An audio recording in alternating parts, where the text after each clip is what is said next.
I swear we do our research before we record the episodes. I know.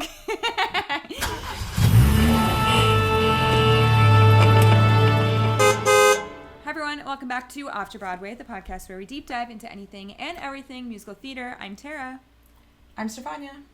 And in today's episode, we're talking about Shaw Festival's production of My Fair Lady.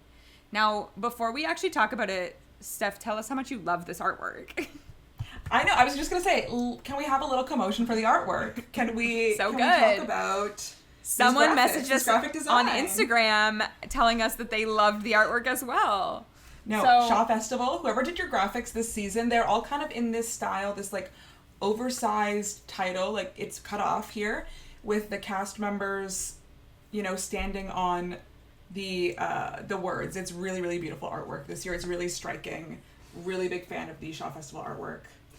I do have a note for next season. Put the person's name down here, because then it's way easier so that we know. Put the person who curated the artwork. Like, that's what we should be doing. It might be somewhere in here, I wonder. It's definitely in here, but it's a lot of pages, and I can't find it right away. But you can't put it on the cover. Why not? Sometimes when you have, like... But sometimes, like, you would have a photographer's, like, courtesy on, like, a credit on there, so why not? Usually on, like, the editor's page in a magazine, let's say, there's, like, a letter to the editor, and then there's, you know, a photographer credit or who did the cover's credit. I'm not finding that. I know. In here. So, please tell us who did it. Was it the art director or the artistic director? Anyway, yeah, whoever did it, amazing work. And yeah, I think all of the programs from this season at Shaw kind of this season specifically in this style. Okay, let's talk about My Fair Lady. This is a show that I feel like at the end of last year, I think I had put on my list of like what I was excited to see, because I've never seen a production of My Fair Lady. I've never even watched the movie, so I am like completely walking in blind to this. But I know that you have history with this show, so tell us about your relationship to My Fair Lady. So I also have never seen the movie, but when I went to New York, it was 2018. I went with my friend Alessandra, and she is a big Audrey Hepburn fan, and she has seen this movie many a time. And so when we looked at what was playing, one of her requests was, well, I just found the like understudy slips. The slips. one of her requests of what to see was My Fair Lady. And I was like kind of medium on that. I was like, sure, we'll go see that. And then maybe a few months before we went, it was announced that Laura Benanti was going to be stepping into the role of Eliza Doolittle. And at that point, I was like, a must-see for me. This is a must-see for me. So I saw My Fair Lady. Did you get tickets in advance? No, we TKTS'd on the day. We arrived that morning and we TKTS'd and we went that night. Sorry, not to say, but what a much prettier program than Broadway. You know, it's different. It's very different. This is like the pink, it's like a Bartlett Shear. I know this is so striking. I love this. Yeah, it's so beautiful. This is a Bartlett Shear production of My Fair Lady at the Vivian Beaumont, which was the first and only time I've ever been to the Vivian Beaumont. A really, really interesting Broadway house. Really beautiful. I think is very specific in which shows can be there, and My Fair Lady worked perfectly, and Bartlett Shear's stuff goes in there a lot. It's out by the Lincoln Center if people don't know. Yes, it's not on the Strip. It's a bit of a trek out. It's like the only one not really in that central area. And it's a bit newer as well. So an interesting theater. And so that was the first and kind of only other production of My Fair Lady I've seen. I as well have never seen the movie. So I went in knowing some of the songs and I guess the general concept of what My Fair Lady was about. And had my first experience with My Fair Lady. Now, almost 6 years later, had my second experience with My Fair Lady. And I can't say that these productions were hugely different. They were both pretty classic productions of My Fair Lady. But there are definitely some things where I can't help but compare and contrast what the different directorial visions were. What I would say is, I'm sorry, back to this one, because we're talking about our pre-existing kind of experience when we went into My Fair Lady this summer. I would say I really enjoyed the production I saw at the Lincoln Center in New York. I wouldn't say it was like my favorite musical I'd ever seen, but I was so happy to see, you know, a beautiful production of a classic musical. Like, no complaints in any way. What I will say about, like, this show specifically, and, like, I'll speak for me, but I know for you too, we've said this on the podcast many times, we have a blind spot to classic musicals. We're really, like, stuck in the new age musical era. So to see a classic done, I don't know. I think it's hard. I thought this production was very well done. We've said this many times before. Shaw Festival, like, really shows up on set design and costumes and wigs. I thought these wigs were, like, gorgeous wigs in this show. Really good, like, hats for a lot of the characters. And I'm thinking specifically of the, like, study library. Like a really good scrim with, like, a balcony. So, like, they're always showing up on set design and talent, like, to be fair, but they're also always choosing these, like, really, really classic musicals, which I think is, like, the target audience of the Shaw Festival, the people that visit Niagara-on-the-Lake. I think my problem, like, this specific criticism has nothing to do with Shaw Festival, but, like, we're doing shows that don't really portray, like, the life that people are living, like, today, and it feels so, like, I don't even know, like, the word to say, but it just feels, like, weird sometimes when you're watching a show where, like, not to give away the ending, because we're definitely going to talk all the way about this, like, in the episode, because I have a lot of thoughts on this, but, like, I don't really care to see a woman go back to a man that's, like, yelling at her, like, all the way through the musical, like, at the end of the show. And is that me being, like, 30 years old and watching, like, all of these new age musicals and seeing how much, like, work has been done over the years? Maybe, but I also understand that you can't, like, change the ending. So, like, I don't really know what I'm looking for. Can you change the ending, though? Can you change the ending? You can, but you can't change the text, we'll talk right? about that. Like, but no, you cannot change the text. You know, Speaking of Shaw Festival, go on. I was just gonna say, like, I feel like I felt this way with, like, we talked about this a couple seasons ago with, like, Chicago. I don't consider that a classic, but I also don't consider that, like, super new age musical. And I'm just like, I don't know that these shows are for me. And I know where you're going, so go ahead and say about Shaw Festival. I think Shaw Festival really, like, their bread and butter is classic productions, and they're catering to a specific audience, and I don't think they're ever going to take a huge, like, leap in terms of picking shows or even directing shows in, like, a super interesting, innovative way. They are picking shows that are crowd pleasers to the specific audience that they have, and they are putting out these beautiful, opulent productions of those musicals. And there is an absolute place for that. Like, so happy to be able to go to Shaw Festival and see kind of these classic musicals in the way that they were always intended to be done. And there is something of a time capsule that I think Shaw Festival is offering. And also we have, you know, a limited view because we do specifically go for the musicals because that's what we're fans of. We're hoping to get back this season and see maybe One Man, Two Governors, which is a bit of a newer play at Shaw Festival, which we've heard great things about. So, you know, maybe we'll expand our view of that. We didn't do an episode on it, but last season Shaw Festival did Gypsy, which we adored, we loved. It was so good. It was so good. And I think that was maybe, for me, in, like, the few years we've been going to Shaw Festival, my favorite thing they've done, because they did this, like, gorgeous classic standard production of Gypsy in the way it was always meant to be done. But because the text is already so wonderful, because that musical is already just, like, so excellent, you know, like, a beautiful production of an excellent book you're delivering to me. And for something like My Fair Lady, which, again, beautiful, does have, I think, a lot of interesting things to say and, like, discussions to have. But I don't know if it's, you know, has as, like, excellent a book, or maybe just even as, like, relevant a book, or, like, a book that is, like, speaking to the moment, to have that, like, super classic interpretation of it did not excite me in any way.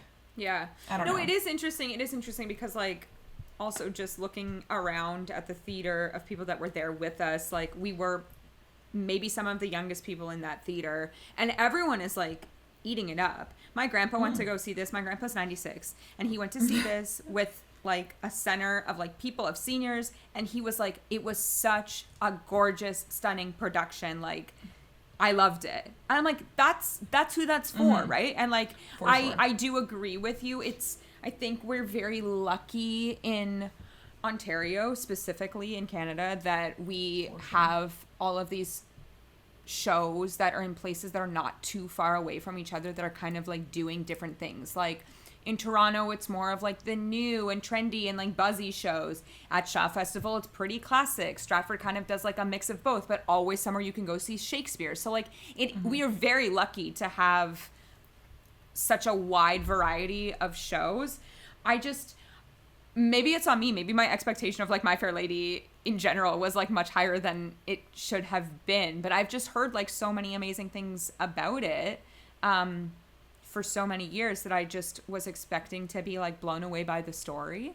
But don't get me wrong. Like, I thought that Act 1 was like pretty solid. Like, there are moments in Act 1 that I thought were like incredible. The cast is very, very strong in this show. So that really does help the storyline, I think. No, I agree. Yeah, this production specifically was cooking with gas, as they would say, in the time from when Eliza is like taken in by Professor Doolittle and is like starting to learn, you know, this accent, this pronunciation, up to kind of the end of Act 1, this like journey that she goes on in that point, to me, and I think you agree, was the most exciting and most compelling part of this production, of this show. From like the horse races in there, just like, you know, I Could Have Danced All Night is in there. They did some fun things. There was a moment where they're like playing things on the different like, I don't know, oh yes, the record like, players, and they're like gramophones? different lights. Yeah, the gramophones, and the lights are hitting them as like different ones are being turned on. Like, I thought there spends a lot of time like in that study, and I thought that's when this musical was really, really like hitting, and I was leaning forward in that moment. And then I think Act 2 is when, not the turn happens, but maybe Eliza has a realization at the beginning of Act 2, and it's a lot more internal for her, and you as an audience are kind of like thinking with her. And I do think a lot of it does rely on how that like those final moments are played and how they are directed. And yeah, it's just like, you know, you see this woman throughout this show like come into her own over these 2 hours, and then it's hard not to be a little bit disappointed in that ending. I think that leaves like a little bit of a sour taste. I don't know. Yeah. I also want to point out here of like talking about classic musicals. Again, I don't think Shaw Festival would ever do something like this, but I'm just thinking of what we're literally going to see in a couple months, which is the reimagined Sunset Boulevard. And I'm just like, when a show gets to a point that you're like, I can't do another classic version of the same show, you get a director like Jamie Lloyd that walks in and it's like, okay, let's flip it upside down on its head and like turn the whole production like into a different beast. I understand that that's not what we're gonna see at the Festival Theater in Niagara on the Lake, but people would walk out. People would. And let them. Can you imagine? Let them. No, but to be fair, you know, there's this production of Sunset Boulevard that played in the West End. It's coming to New York. We're going to see it. Like, we rarely pre-buy, but we pre-bought our tickets for this because we're so excited. At the same time, there's a production, I think, in Australia starring Sarah Brightman that's a much more classical, you know, much more Sarah classic Brightman version of Sunset Boulevard, you know, playing there right now. So there always is a place for kind of a classic interpretation and then a different interpretation. It's true. And even was it last year? I guess it was last year when Sunset Boulevard was playing in the West End and Stephanie J. Block was doing it in, where was she doing it? At the Kennedy Center? Yeah, that was a super classic production. Yeah. Derek Klena just singing the Sunset Boulevard. In his little shorts. You know, speaking of walking through the streets. This is going to be old by the time that this comes out, but like they tested filming locations today in Schubert Alley. Oh, did they really? Yeah, we'll see. Oh, you know what? I did see that. I didn't quite understand. I saw them filming something and I was like, and what are they filming? I didn't get it. So the rumor is that there's two potential, this is so irrelevant for this, but now that we're here talking about a reimagined classic production, the rumor is that there's potentially two locations for what they want to do. You're able to film on the roof of the St. James, which is kind of interesting. It is at the St. James, right? Am I making... No, Yeah, that is the where it St. is. James. Yeah. Or it's gonna be like literally in Schubert Alley where like Juniors is hanging out on the side here. Like that'd be crazy though. There's so many people that walk in Schubert Alley. Well, they have like security. There's, you know, you see one person on the screen, but there's a lot of people kind of making that happen as they walk out. From what I understand, I think I'm going to give credit to Kate Ranking on TikTok, but I think the way for like union rules, they have to be either like in the theater, on top of the theater, or under the marquee in some way. Yes. So yeah, But the very cameras were curious to out see. by the one Schubert Alley store today, so I'm like, I saw they were by the store. it's very far from the theater. It's pretty far. But So he's got to maybe get it back for the end Maybe of the there's song. like a radius. Maybe they can like draw a circle. Anyway, Yeah. But yeah, we'll discuss that in depth when we see it. We'll get there later. We'll get there later. No, but before we get to the end, like let's talk about like this production as a whole. I also think you said Professor Doolittle, but did you mean Henry Higgins?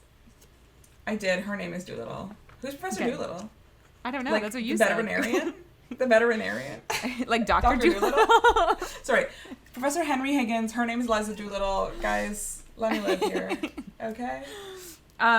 It's a flashback to last episode when we got Tony and David Yazbek confused. Like we're just, it just is what it is. I forgot we did that. I did that. I did it too.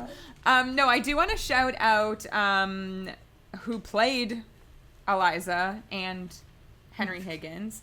So Eliza was played by Christy Frank, who we actually did see in Gypsy last season. She was the older, like Baby June, right? Yeah.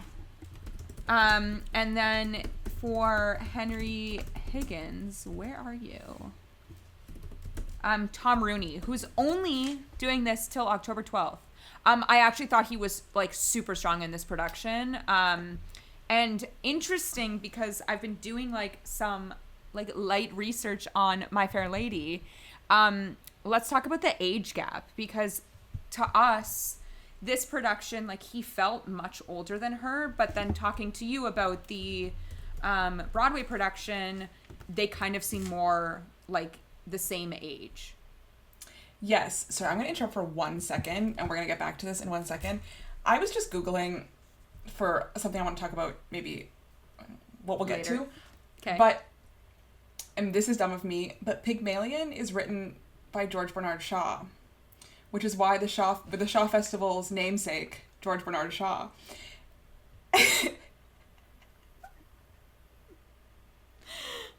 Which is, they've done Pygmalion before, which is part of the reason why I'm assuming they selected, you know, My Fair Lady. It is like very classic and it is, you know, a perfect choice for Shaw Festival, but I do think there's also that synergy of this like George Bernard Shaw adaptation. Okay, we're gonna get. I swear we do our research before we record the episodes. I know.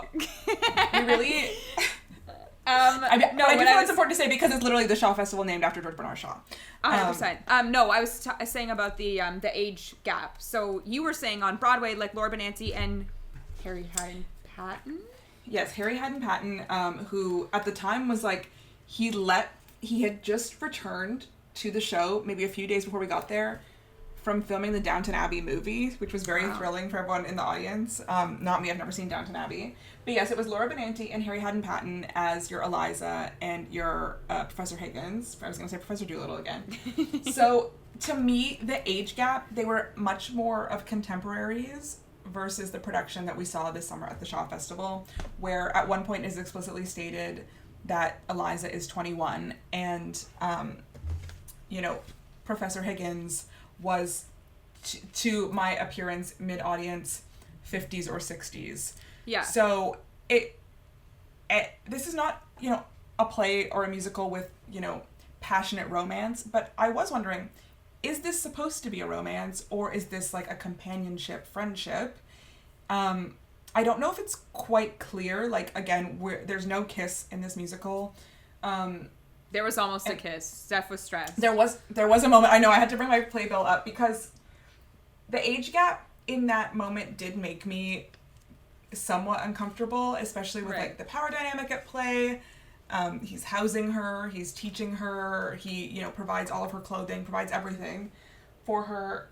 I don't know, it did make me uncomfortable, and I guess I was wondering, what is the intention of this show? And maybe by casting them in that way, they are attempting to say it's not a romance. It is about, you know, finding commonality between two people, about companionship, about class. Whereas, let's say, the My Fair Lady I saw in New York, because they were more contemporaries, or maybe it's just the way it was played, it did feel like a potential romance between them. I don't know. What were your thoughts? I mean, let's talk about the ending here, because I feel like this is like the relevancy to the story. So again, me walking into this, I really did not even know what this show was about. I knew it had something to do with flowers, but like that's really it. I knew the big songs, but I didn't know that like she was going to learn how to speak proper English. Like I didn't know that that was the goal of the show. I feel like, and I mean, it's not even just a feeling, it's literally in the text, but like he's quite rude to her throughout the entirety of the musical, I would say. His tone with everybody is pretty like sharp, and he is not a very friendly man. And you can see in moments like during which I thought was a fantastic scene, the Rain in Spain number, like that was my favorite number of the whole musical. And that's kind of where you see the like switch for him, that he can be a little like more loving and like calm, and that she brings out this like more funny side of him. But like not only is he rude to her, he's like so rude to the woman that works for him, and the relationship that he has. What's the other guy's name? Oh, what is his name? He's funny. He's good. But even they have a weird relationship. Like, they're friends, but they're also, like, not really friends. Like, he doesn't really have friends at all. And it's not until... Pickering, yeah. And it's not until she goes to the ball, does exactly what, like, he says, and then they have this whole musical number where they're talking about how the night was so amazing, and they don't even, like, acknowledge her. They don't even look at her, and then... They speak about this huge accomplishment that was made, but they're only congratulating each other and completely ignoring Eliza in that moment, that she's the one who had to perform. It was me. Like, I did this for you. Like, you're not saying anything about me. It's just like, oh, I did such great work. Like, but congratulations to me. Yeah. That was amazing. So that's where it's like... A visual moment for audio listeners, patting myself on the back. Yeah. So I feel like that was kind of like the beginning of the end of like whatever possible relationship they were maybe going to have. Because then at that point they like get into this big fight. She leaves. She goes to see Freddie. Yeah. He was great. He sounded so good. On the street where you live. He sounded so good. On the street where you live. And she says, like, you know, I'll start a life with, like, someone that actually loves me. And, like, Freddie has written her all these letters and blah, blah, blah. And then Higgins, like, goes to his mother, who truly is the MVP of this entire show. Like, let's just say she is the icon that Eliza needs. They have this, like, big scene where she basically, like, Higgins and Eliza meet again. It's at his mother's house, and she kind of puts him in his place. And then his mother says, like, leave him. Like, don't go back to... Why are you tolerating this? Why are you accepting this? She doesn't stand up for her son. She stands up for Eliza in that moment. And then it's that... What's the song that he sings? Which is, like, I guess the big, almost finale song. I've grown accustomed to her face. Yes. That's... So then he sings this number about, like, missing her. And then she comes back to the study, and they have this like super playful scene where he says, like, she says something to him, which is a line that she says earlier, and then he says, like, where the devil are my slippers. And in this production, she kind of like moves as if she's gonna go grab the slippers as well, and then the lights go out. I was like, oh, they're friends again. Like, I'm so annoyed that they're friends again. Like, I hated the ending of this. So please, for listeners, describe what ending you saw on Broadway. So before I get into that, I do want to say that George Bernard Shaw explicitly said that Pygmalion is not a romance. He said it is not meant to be romantic between them, or that they are gonna like get married at the end, like they share a bond, but it's not meant to be this like grand romantic moment. So I guess to add context to this here, yeah, what I would say is at the Shaw Festival, the ending did seem to be the way he said, where the devil are my slippers, but he's holding his slippers and he puts them down right in front of him, almost as like, you know, a callback or an inside joke. And then she comes in and it's almost like a joking moment between them. That you're seeing, like, there's this moment of not forgiveness, but maybe acknowledgement from him that he needs her or he relies on her in some ways. In New York, this production, similarly, she comes back after kind of having this day of contemplation of what to do, speaking to his mother, being with Freddie, and she comes back and she walks into a scene where Professor Higgins is kind of sitting on his chair. He's listening to her voice, right? He is listening to her voice, but he's like sitting on his chair, which in both productions he's listening to her voice. He is sitting on his chair, his slippers are across the room. Eliza walks in and he asks her where his slippers are, but he's like seriously asking her. And I think the way it was played in New York and staged and directed is that she's realized, oh, he's never going to change. Any change that's going to happen here, like, I have to do it myself. And she walks out through the audience, like up the stairs at the Lincoln Center, and walks out and says, you know, not for me. I will not tolerate this. And so it's funny for that to be my first production of My Fair Lady. I had a family friend who went around the same time, and she was like, you can't just change the ending like that. But to me, I was like, yeah, why would she continue to tolerate and accept that kind of treatment?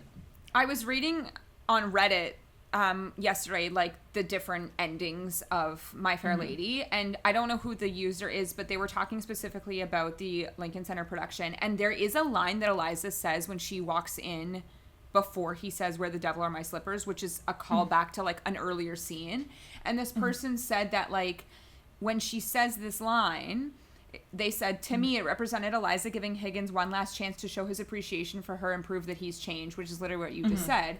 And then when he utters his iconic line that tells Eliza everything she needs to know, she walks away from Higgins for the last time as he hasn't changed one bit. But then I saw something, because then I went down a whole, like, deep dive. Sure. And so many, like, high schools, universities, like, do productions of My Fair Lady because it's been around forever. It's licensed.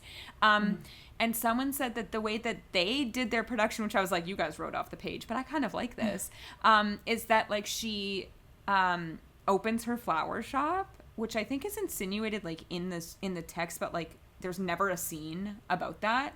And she speaks about that, that's how she's going to support her and Freddie, I think, that she's going to sell flowers. So it's like a scene that's not, I think it's like almost a split of, like, it starts with him in the study, and then it goes to a scene of her, like, in her flower shop, she's working, and he walks through, and she says the line, I cannot remember what the line is, right before the where the devil are my slippers, like, to someone, like, as a, oh, like, this was a time in my life when, like, I used to know this person, and this is this line. And then he is at that flower shop, and he, like, mutters under his breath, like, where the devil are my slippers, and then the lights go out. I was like, oh, that's really interesting. I was like, this is a really, like, you guys have really thought innovatively about this high school production of My Fair Lady, to be like, she's remembering a nice moment that they had together, and he's like, I now see the woman in front of me, and I lost everything because of this. And I was like, well done, an American high school. Because, you know, this is the thing, right? When you have a text that has been around for so long in the way something like My Fair Lady, but even beyond that, like Pygmalion has been around, you know, every director, every cast of actors has the opportunity to look at the written text and interpret it in a different way and present it in a different way to make the audience feel a different way or think about it in a different way. And, you know, these, you know, My Fair Lady at Shaw and My Fair Lady on Broadway, again, the text is exactly the same. It is down to directing choices, acting choices, staging choices, as to how you end up feeling at that line. And every director, including that high school director who kind of, you know, made an entire epilogue around this potential moment, which that's what you can do when you're directing. You know, you have an opportunity. Yeah, like, this theater director was like, I have a vision for My Fair Lady that has never been done, and I'm going to use this opportunity to do it right now. 100%. But, you know, and no additional text was added. It was just an extra set piece, which I'm like, just, like, amazing a work. Set piece. You stage it in a different way. You just have. It is crazy to think what you can do with saying the exact same words over and over and over again, but adding completely new context to it every single time. Yeah. It's crazy. It's fun. It's so fun.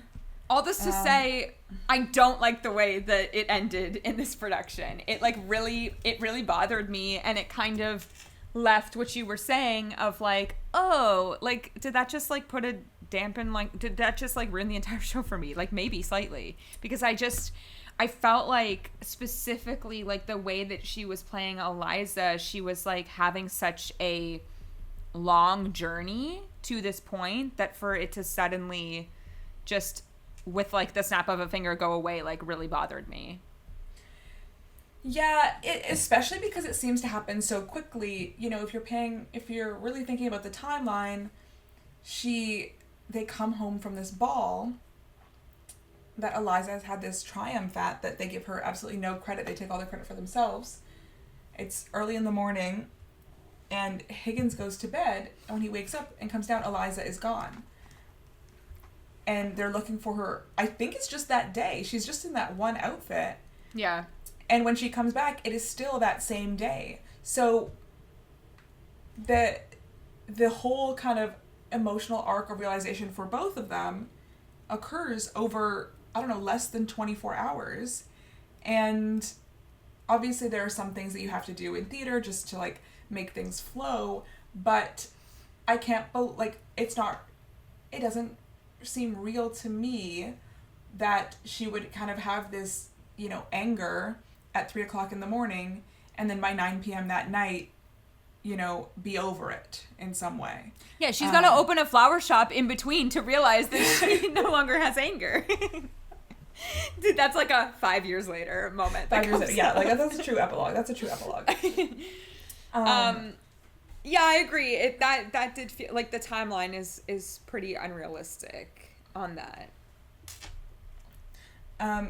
But yeah, and I think especially looking at it through a modern lens, you know, you're trying to think realistically, what is Eliza's life? And sometimes it's hard to put, sometimes I think we do ourselves a disservice by putting a modern lens on, you know, characters who did not have the same options that we have today, or 100%. did not have the same opportunities that we have today,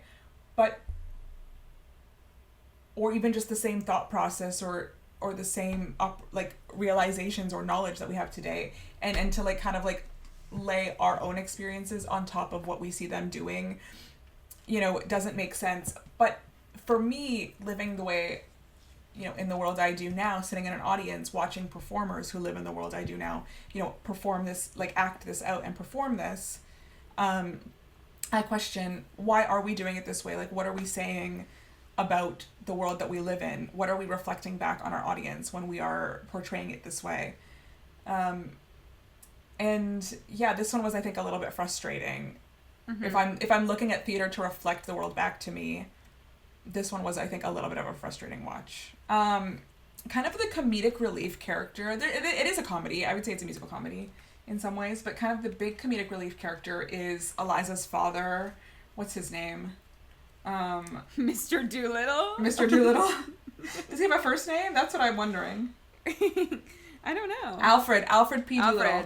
Alfred. And he kind of has these comedic songs over and over, you know, leading to his Act 2 number, Get Me to the Church on Time, which is like a really, really big production number. I have to shout out, when I saw it in New York on Broadway, I saw Norbert Leo Butz do it, who is, you know, a role tailor-made for him. It is kind of funny because he's not that much older than Laura Benanti, who I saw.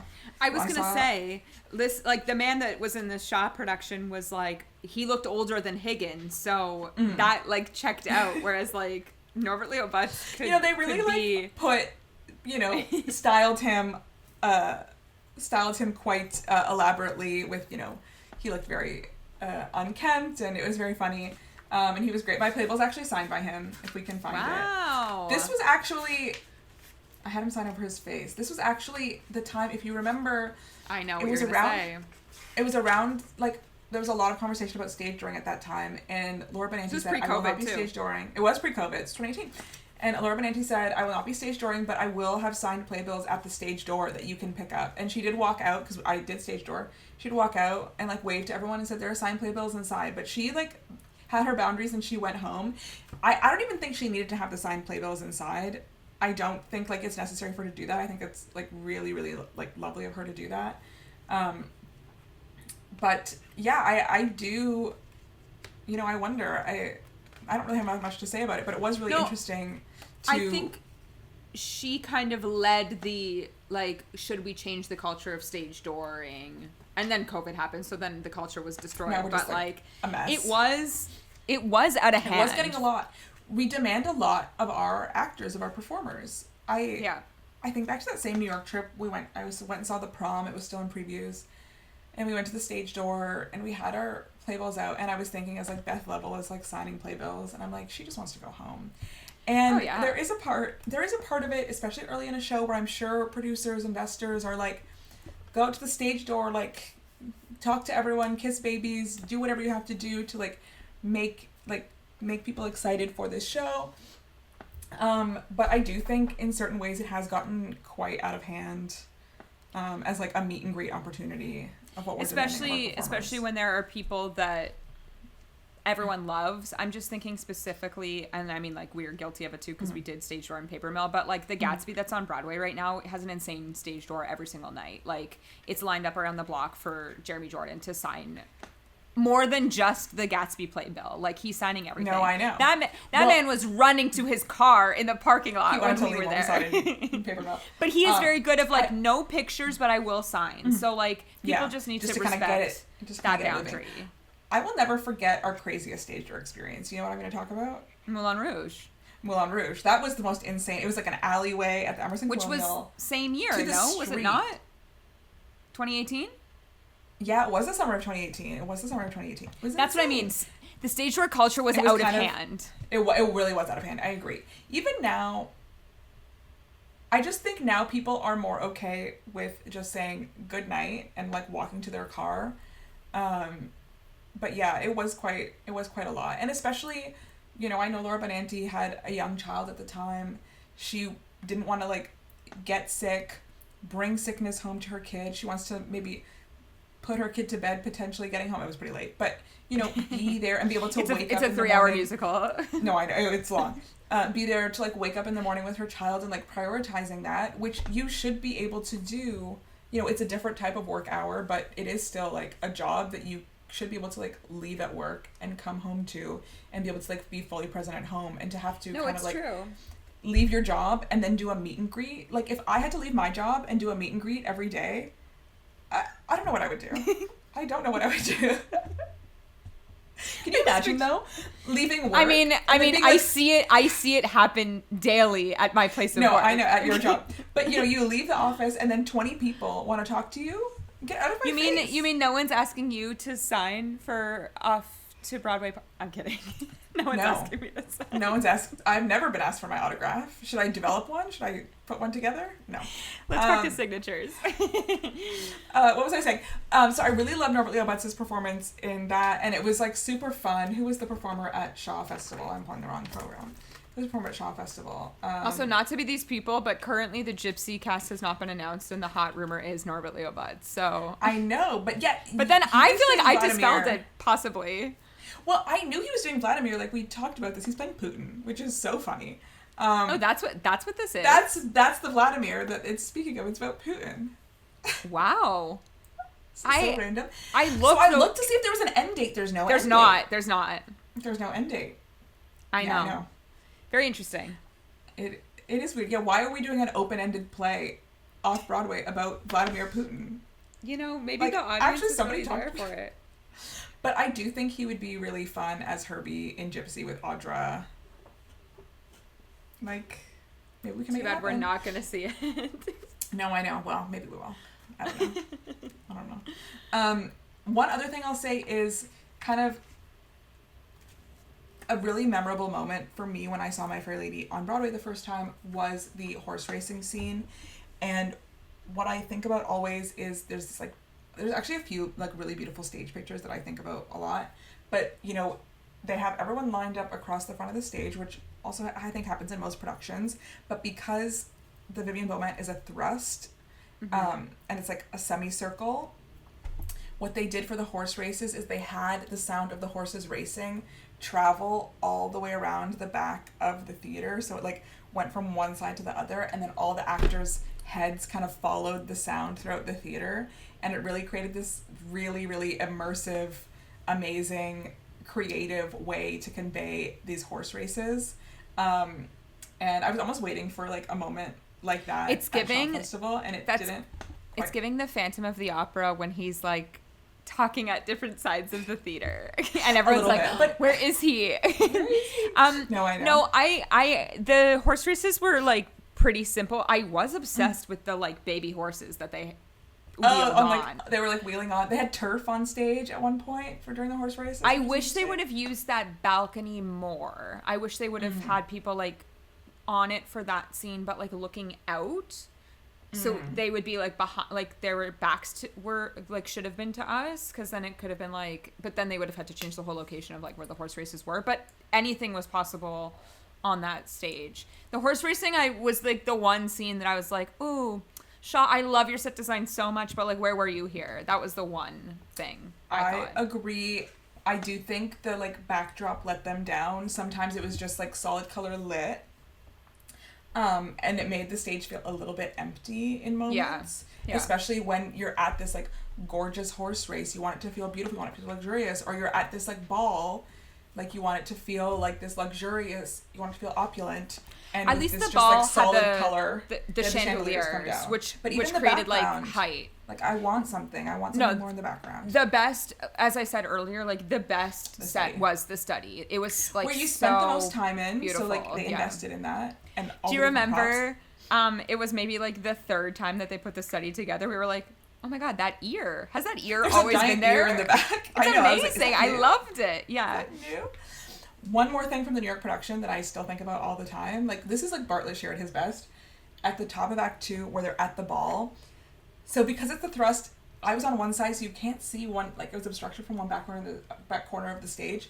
So they had stairs all the way down that back corner. So she got to make this gorgeous grand entrance down these stairs. But on the other back corner, the full orchestra came out and was like wheeled onto the stage, and they played the overture and the waltz. And they had been under the stage for most of the show, but they came out and like just like pushed forward, and they did it, and we got to watch them all. It was like a 20-piece orchestra. It was so exciting, like just entrance and exit applause for the orchestra. It's like beautiful to see them, and then they kind of like went back in and then went back under the stage for the rest of the show. But like, you know, showing the audience, the musicians, and taking advantage of the fact that you have probably one of the biggest orchestras on Broadway, and like using it in your show and using them to add grandness and opulence to this scene really, really worked. And it's again a moment that like I think about happening a lot as like, a special theater moment. At that time, like pre-COVID, it was a large orchestra, right? Like everything has been like condensed now. I think things have been being condensed for a long time. The like Bartlett Shear Lincoln Center productions are kind of unusual usually in that they do have larger orchestras, but you know, famously a lot of shows just have, you know, a 4-person band, even before the pandemic. Just like, you know, we're having someone on a synthesizer. I'm looking up. Do you know who was Eliza in the original Broadway production of My Fair Lady? Wasn't it Julie Andrews? Yes. What an icon. Yes, I know. She didn't do the movie. And then, no, have you heard the story? No. They did not offer her the movie. And Audrey Hepburn did the Broadway movie. was first, I'm assuming. Broadway was first, and then they didn't offer her the movie. They offered the movie to Audrey Hepburn. So Julie Andrews was able to do Mary Poppins because she was not offered the My Fair Lady movie. Wow. So, which we know Mary Poppins like my favorite movie. And then she won an Oscar for Mary Poppins. And when she won her Oscar, she said, "Thank you, Audrey Hepburn," because it's if giving she hadn't taken that role. It's giving Glenn Close, and who's the other person that she's always fighting with? Lady Gaga? No. No. I don't know. It's always like it's like the Sunset Boulevard fight. Patty LuPone? Is it Patty? It must be Patty. Like, I don't know. I think it's Glenn Close and Patty LuPone. Maybe because Patty did the West End, I think. Yeah, I think. And it's then that. Glenn did it on Broadway. Who knows? But yeah, the first time I was on Broadway was in 1957. So like truly, when we're talking about classic, it's a classic. No, it is. It is absolutely. But yeah, so it was a Golden Globe. It was a Golden Globe, not an Oscar. Which same. Good enough. They didn't Good win enough. any. All they won in the 2018 revival was costume design. That's fine. Again, it was a classic production. It was a beautiful production. I'm so happy to have seen, a gorgeous Bartlett Shear production of, a classic musical. But I'm just what trying else to was playing that see. season? What was the 2018? Was that Once on I This was going to say, Island? what was the 2018 Tony Awards? No, but was that a revival? Oh, yeah, it was a revival. Yeah. I think it might have been Once on This Island that won that season. Or maybe It was. the season after that. No, it was. It was Sounds Once on This might Island, be. Carousel, and My Fair Lady. Wow. That was the year that Andrew Garfield won for Angels in America. Wow. Okay. And it was Cursed Child that year. And the Not band's Cursed visit, how could we Child. forget? Oh my god, I forgot about the band's visit. Not Cursed Child. Did you Wow, see? we've really wow, talked about the we're just, 2018 Tonys so many times. We really have. It was an important year. We're really just kind of like meandering this episode, but did you see the video, like the Happy Birthday David Mervish video? Of course. Angeline Weber, the cast, and what made me think it was Sonia Friedman, producer of Cursed Child. Cursed Child. Like, I'm just having a picture of her like running up the aisle to accept the best new play. Yeah. Well, at the Tony Awards. Happy birthday, David Mervish. Happy birthday, David Mervish. From your friends at Off to Broadway. We weren't asked for a video, but we're sending you a birthday wish anyway. A month later. Okay, any last thoughts on My Fair Lady? Do you have a favorite song? Do I have a favorite song? Wow, that's such a good question. I think it has to be...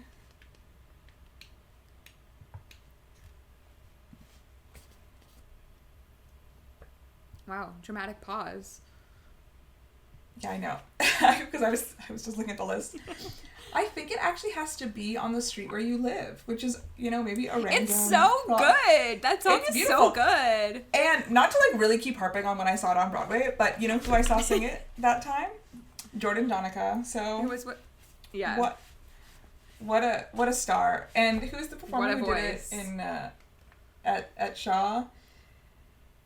What's his name? Where are you? He was good, and we've seen him in something else. He was beautiful. I know that name sounds really familiar. Actually, I will say, I'm not sure. we do have Their a bios critique are for not Shaw. good in the Shaw I was going to say, playbills, we do gotta have be a honest. critique for Shaw Festival. Please, next time, put the bios into the programs, because I want to know what these people have done previously. I mean, past credits. They're Yeah. all, like, just their current season, and then, Words of, like advice. a story about themselves. And Yeah. I would like to know what previous else credits, you've done. especially if they've been at the Shaw before, or if Yeah. they've done, notable professional work. I want to know if I've seen them in something before. I don't want to be on Yeah. my phone trying to figure it out. But maybe that's the ploy, is to get you on their website. Maybe. Is there a QR code somewhere? I don't Share know. your Shaw. Hashtag share your Share Shaw. your Shaw. I your agree. Shaw. I do love that song, but I think, as I said earlier, like The Rain in Spain is like a show-stopping number for me. Okay, should we Yeah. rate it? I think so. Wow, should we rate it? Sure. Okay. I am going to rate this 7 out of 10 gramophones. Wow. Is that high? I think, but maybe not. I don't know. It's It's really giving, hard. like, It's hard to tell. Average. Like 7, not average, like 5 is average, but 5 seems really low. Like 7 is like, you passed. It was good. I have no issues. I'm just like, catch us here in December being like, going through our ratings as we said that we would, and be like, wow, can't believe I gave this that. You know what I mean? Like, I feel like we're going to have that moment in December and be like, this is crazy. Well, maybe we should rethink it when we have the perspective of a whole year. That's too hard. No, but you know what I mean? When you do something right after you saw something versus having distance from it, maybe You're like, feeling oh, that was something's actually changed. good. Yeah, you're Yeah, right. it's like, you're oh, right. I actually liked that more than I thought. Or, with time, it hasn't held up as well in my mind. So, it is So interesting to like rate things right after you see them. But anyway. So should we be expecting a higher Back to the Future rating from you at the No, end I of don't this think year? so. Okay, great. No. Just testing that theory. Just testing that theory. It might be out. lower. What did I give it, a 3? Yeah, I don't know that you can Lower. go much lower. Lower. 0. It's reminding me of, remember on Dancing with the Stars, like early seasons, when like When they would Master P Master P was a contestant, and he was so bad. At one point, the judges were just like, 2. Like, go home. Go home. Or like, Billy Ray Cyrus. Please stop voting this man. 2. Like, get off this stage. Yeah. Anyway, go on. Tara, what would you rate this out of 10? My rating for this, I'm going to give this a 6 out of 10. Flowers. I'm going to give it the like little lavender like bushels that she was giving out from the baskets at the beginning. Yeah, I agree. It's not like worthy of a 5, but like I liked it. I didn't love it. But that being said, like I would recommend it to people if you're a fan of the movie, for sure. Like it's a beautiful production, like as we've said so many times. Yeah, everyone in it, like they sound great. Like it's and I think it's very well acted. Beautiful orchestra. They've got an orchestra too. They've got a good orchestra as well. They do. So yeah, that's our thoughts on, well, not once this episode did we say Lerner and Lowe's My Fair Lady. Lerner and Lowe's My Fair Lady. And it's now time for our obsession of the week.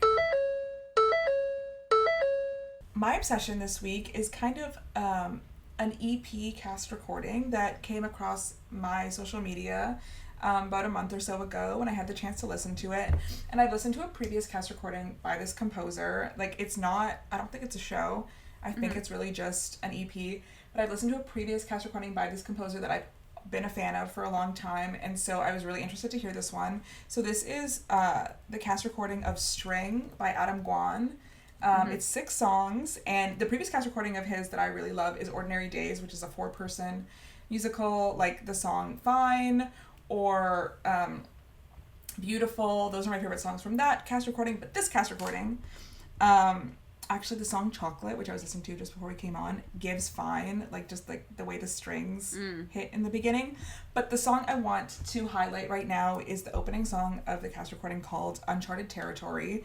And it's sung by Ciara Renee, and there's this kind of background vocalization that I'm gonna stop trying to impersonate right now, but it's just adds this kind of like beautiful like layer and texture to the song, and then her voice is stunning, and I think this cast recording, you know, is a really beautiful like proof of concept for Adam Guan's music. I'm like a fan. It does sound very modern musical theater, but I am a fan of just kind of the quirky characters that he creates in his music. J. Armstrong Jones is on this cast recording. Mary-Kate Morrissey is here. Some other people. So, highly recommend cast recording String. It's 6 songs only, so, you know, really quick. But specifically the opening song, Uncharted Territory, sung by Ciara Renee. You know what? She wasn't in Once on This Island, but what I did listen to hers that I was like obsessed with, she was Esmeralda in the Hunchback Paper Mill production. Oh, you know what? She was. And she was stunning in that. I feel like that's the first time I heard of her. She did do Pippin, but she was on The Flash, so she possibly had a crossover. Yeah, I was just thinking she was definitely on. No, she was on Legends of Tomorrow. I was like, she was definitely on one of those. No, she was on all 3. She was on The Flash, Arrow, and Legends of Tomorrow. She was Hawk Girl. Yes, but she was a main character in Legends of Tomorrow, and then they did crossover episodes, so she like appeared on the other 2, but she was a main character in Legends of Tomorrow, which my family did watch. So she's very good. She also was a Jenna like on Broadway. Yeah. Okay, my obsession this week is a new, I don't even know if it's still on the West End, but a cast recording came out in July, and it's the show Two Strangers Carry a Cake Across New York. Have you heard of this, Steph? Yes. Starring Sam Tutty. What's his name? Yeah, from what Dear Evan Hansen is in it. Yes. So I really don't know much about this show other than the fact that it was off West End, then it was like super successful, and then it transferred to the West End like earlier this year. I think he's flying to New York for his dad's second wedding. I believe that's what the concept of this is. But my obsession this week is the song New York, which is sung by Sam Tutty and Duana Gift. It's just like a really fun, upbeat kind of song. This is, I feel like, the 10th time in the last, like, however many episodes that we're like, The West End is doing original content and it's really fun. And here I am again to repeat myself that the West End is doing original content and it's really fun. There was another show that looked beautiful. I don't know what it was. I don't know if you saw the pictures of the set, Steph, of like, it kind of was an apartment and it said like, I love you, will you marry me? But then like sometimes the lights would flash on and off. It won the Olivier this year. And apparently it was like incredible. So there's always like really interesting, innovative things happening over there. I think Sam Tutty has such a beautiful voice. I've talked about it previously. I was obsessed with that For Evan video, which you can really hear him sing those Evan Hansen songs. He was the British Evan. Also short-lived in the UK. People did not like it over there either. But yeah, I'm not sure if the show is still on, but the cast recording is out. So my obsession is New York from Two Strangers Carry Cake Across New York. And that's our episode this week. Our next couple episodes will be the upcoming season previews for New York and Toronto and the surrounding areas. So stay tuned for those. But in the meantime, you can listen to any of our other episodes by subscribing to our podcast wherever you listen to podcasts. You can also watch us on YouTube. Don't forget to leave us a comment and subscribe. And you can follow us on Twitter and Instagram at Off2BWay Podcast with the number 2, and on TikTok at Off2Broadway. And we'll see you guys next time. Bye.